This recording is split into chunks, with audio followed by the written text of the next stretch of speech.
Oy, aydılmaz, aydılmayayım. Karşı var. Ay bir yere sevgi öyle budur.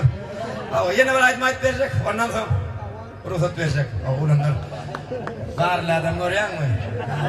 Garlardan rahatsızlar oğlumlar. Demmesen böyle ilinlenmez, böyle in yakın adamlar var. Öz sınıvatımız, şulardan ayrılmaz. Bunlar halkımız materyali.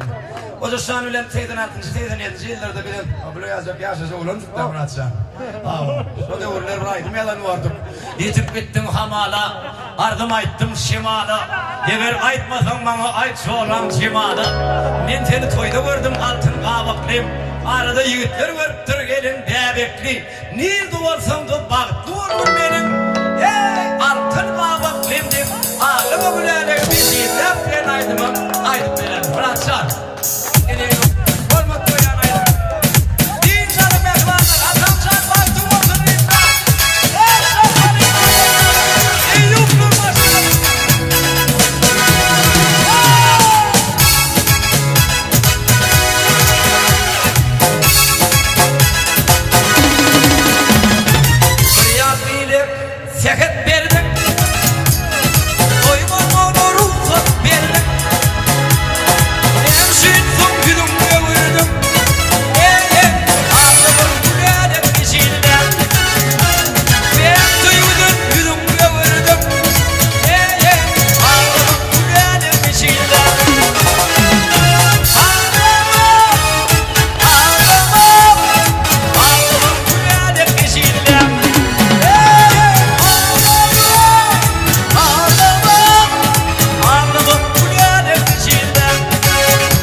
Geçen